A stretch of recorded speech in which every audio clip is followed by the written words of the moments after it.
Hello everybody, welcome to this channel. Today I'm gonna show you how to add glowing watermark on video from CapCut.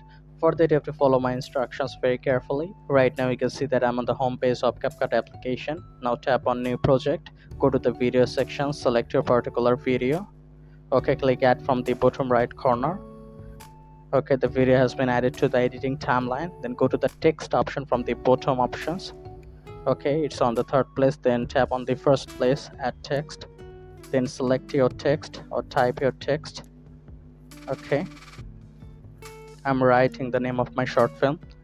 Then go to the effects option. Then you can see luminance option at the third place. Tap on it. Here you'll be able to see many luminance effect with the glowing effect.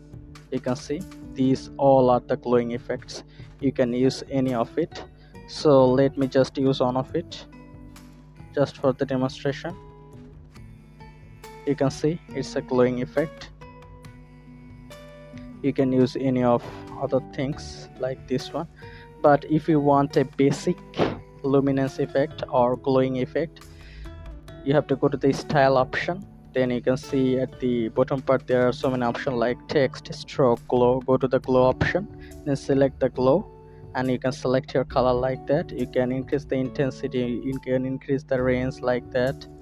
So, and you can decrease the size, and you can place it anywhere as watermark. If you want to decrease the opacity, you can go to the text and you can decrease a little bit. So this is how easily you can add glowing watermark on video from CapCut. If this tutorial helped you, like this video and don't forget to subscribe to my channel. See you in the next one.